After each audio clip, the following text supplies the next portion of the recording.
Dans ce journal, retour en images sur le meeting de clôture de la visite du chef de l'État dans la région de Lifou. Incursion dans l'univers d'un sexagénaire amoureux des fleurs depuis maintenant 30 ans et puis 4 millions d'Écossais aux urnes depuis ce matin pour décider de leur indépendance ou non. Voilà pour les titres. Madame, Monsieur, bonjour et bienvenue dans ce journal. Forte mobilisation hier sur la place Henri-Konan Bédié de Daoukro lors donc du meeting de clôture du président Alassane Ouattara.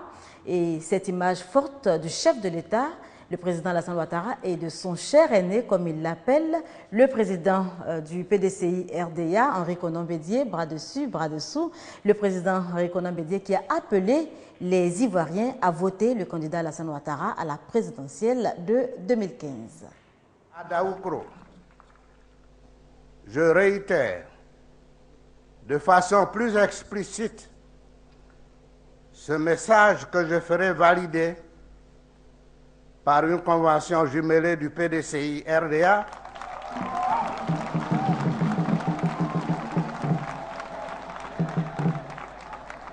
au sein du RHDP dont j'assume la présidence.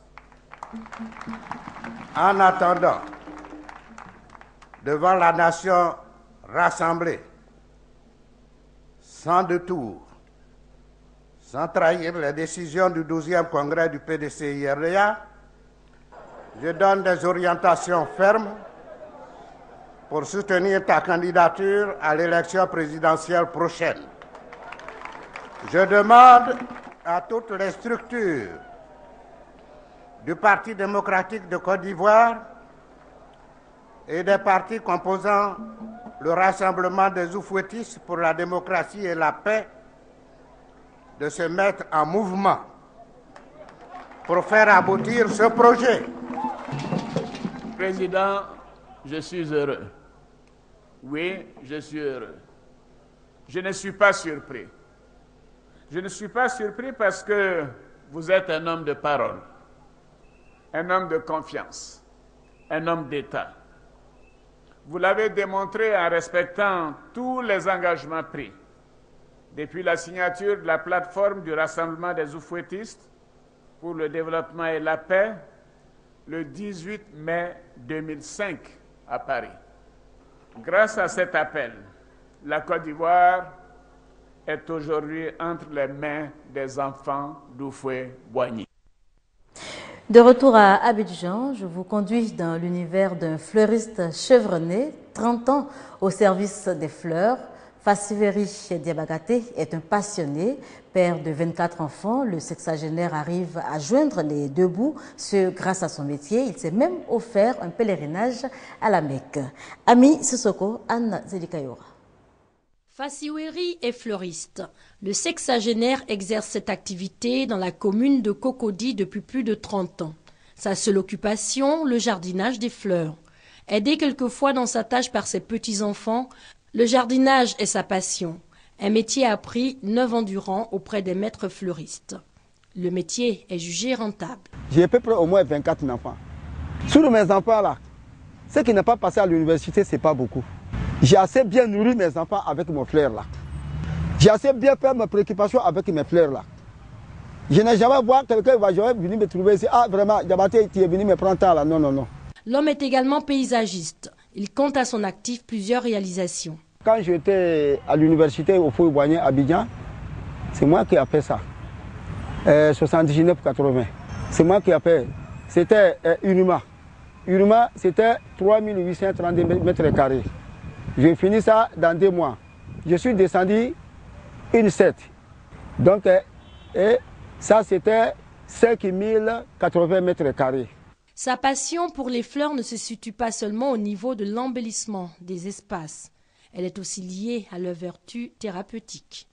Pour laisser ça devant ta porte, sorcier, il vient n'importe comment. Si ça, il est chez toi là, il faut bien dormir, il faut coucher dormir. À l'ouest, à l'Ibourassa, ça soigne 90% des maladies. Cordélie sur route là, il y en a plusieurs cordélies. Peut-être qu'on a opéré, tu ne peux pas pisser là. Viens ramasser son feuille morte comme ça là. Allez préparer comme ça là. préparer bien. Quand ça cuit là, tu mets un peu de sel dedans, puis tu bois. Les jardins de fleurs le long des voiries participent également à l'entretien de l'environnement. Les dégagements de CO2 à travers les véhicules, ces arbres qui sont plantés ça et là permettent d'absorber ces gaz carboniques et nous permettent de respirer agréablement. L'amour des plantes à fleur de peau. Fassiouéry entend faire bénéficier le district d'Abidjan de son expertise pour enjoliver les espaces verts en vue de l'amélioration du cadre de vie. Des sonorités venues du sud-ouest de la Côte d'Ivoire, un pays chromène, pour assurer donc la page culture de ce journal. Le bolo, qui était donc à l'honneur au centre pilote de Port-Boué il y a de cela quelques jours, à l'occasion de la première édition de la nuit dédiée à cette danse de la région du Bas à Sassandra. Les échos avec Siaka Kone et Franck Kouadio. Des pas cadencés qui s'accélèrent au rythme d'une musique caractéristique. À deux ou en groupe, des couples sur la piste mêlent chorégraphie et improvisation, un style typique du bolo, danse du sud-ouest. De Grabo, de San Pedro, de Bérébi et de Tabou, les Chromènes sont venus en grand nombre exprimer leur attachement à leur culture. Nous sommes à la nuit du bolo. Il y a lieu de s'arrêter, de faire le tour de notre culture, de voir ce qui est en voie de disparition et interpeller les uns les autres pour les amener à conserver ce que nous avons de précieux. C'est l'occasion de permettre au peuple kroumen de se retrouver autour d'un idéal, sa culture. Après le ludique, place à l'historique, c'est-à-dire au didactique. Le professeur Aimé Aîné se prête à l'exercice. Comme support, un film de 10 minutes et de la matière, un mariage, des chefs chromènes et surtout l'importance de la cola. Autre temps fort de cette célébration, le défilé en tenue traditionnelle chromène.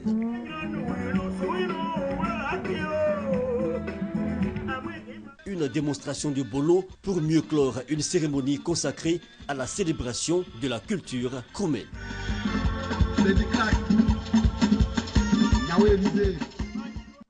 Près de 2500 morts dus au virus Ebola en Afrique de l'Ouest. Les États-Unis, en première ligne dans la lutte, annoncent l'arrivée de 3000 soldats en Afrique de l'Ouest.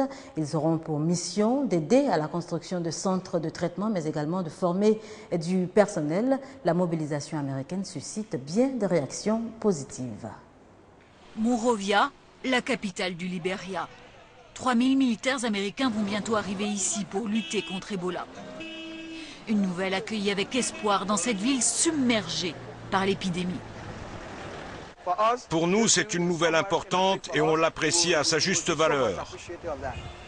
Je veux juste dire un grand merci au gouvernement américain pour l'aide que vous apportez une fois encore au Libéria. Cette aide, c'est Barack Obama lui-même qui l'a annoncée depuis le Centre de contrôle et de prévention des maladies d'Atlanta. Les 3000 militaires envoyés sur le terrain participeront à la construction d'hôpitaux de campagne et d'un grand centre de formation pour le personnel de santé. Le commandement sera basé à Monrovia, mais il rayonnera dans toute la région. Un pont aérien sera mis en place depuis le Sénégal. L'heure est donc à la mobilisation. En Afrique de l'Ouest, Ebola est désormais une épidémie d'une ampleur jamais vue auparavant. C'est une spirale qui menace d'être incontrôlable, c'est pire de jour en jour. L'épidémie se répand vite de manière exponentielle. Dans cette course contre la montre, les besoins sont considérables. L'ONU demande près d'1 milliard de dollars, soit le double d'il y a un mois. Nous devons absolument éviter que les systèmes de santé ne s'écroulent complètement dans les pays touchés. On estime qu'il y a déjà plus de décès dus par exemple à un paludisme, une tuberculose ou des maladies chroniques non soignées que à Ebola. Les États-Unis, désormais en pointe contre Ebola, ont soumis une résolution au Conseil de sécurité pour entraîner une mobilisation internationale. Ce texte pourrait être voté jeudi. Catastrophe au Nigeria, de nombreux morts dans l'effondrement d'un immeuble à Lagos, capitale économique. Des morts, dont 67 Sud-Africains. Le bâtiment, une auberge, était en plein chantier au moment de l'accident. Les principaux quotidiens parus au Cap et dans d'autres villes du pays parlent de tragédie. Le décès de 67 Sud-Africains à la suite de l'effondrement d'un immeuble à Lagos au Nigeria provoque beaucoup d'émotions au sein de la nation arc-en-ciel. C'est la première fois dans son histoire récente que l'Afrique du Sud perd un nombre aussi élevé de ses ressortissants au cours d'un accident survenu à l'étranger. C'est un jour très triste aujourd'hui. Pour nous, en tant que nation, à la suite de la mort d'un nombre important de nos compatriotes. 67 corps ont déjà été identifiés.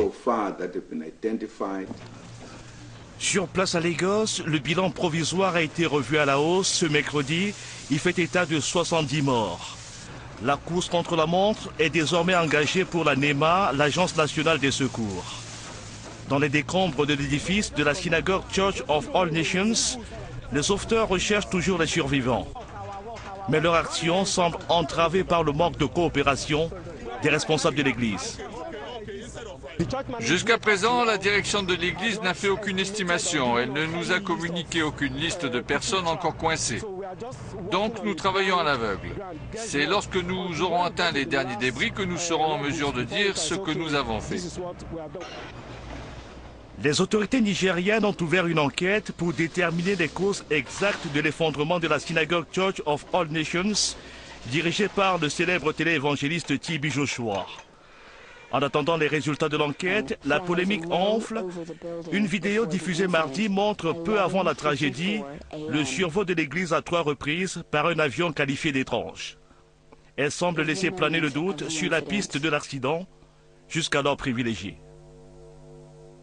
En Chine, l'actualité est marquée par l'arrivée d'un 15e typhon au sud du pays. Aucune perte en vie humaine, mais des milliers de personnes évacuées. Kalmaeji, le 15e typhon de l'année, a frappé le sud de la Chine ce matin, obligeant les sauveteurs à venir en aide à de nombreux pêcheurs. Des dizaines de milliers de personnes ont fui les zones côtières pour se mettre à l'abri. Tous les vols ont été annulés et les écoles ont été fermées. La presse chinoise ne parle pour l'instant d'aucune victime. Le typhon a touché également les Philippines, où 90 000 personnes ont été évacuées.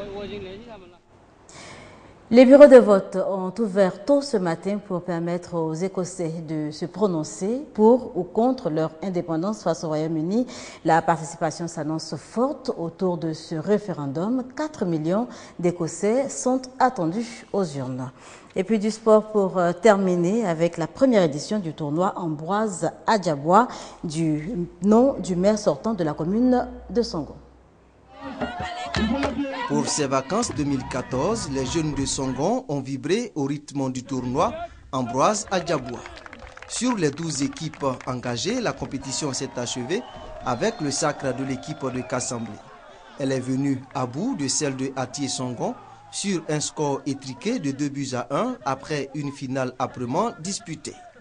Dès la 15e minute, Kassamblé va ouvrir la marque en profitant d'une erreur défensive de son adversaire avant d'inscrire un second but à la 28e minute de la partie.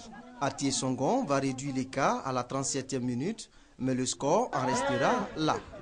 Moment de joie au coup de sifflet final, mais aussi d'hommage que les enfants de Songon ont rendu à leur tout premier maire, Ambroise Adjaboua.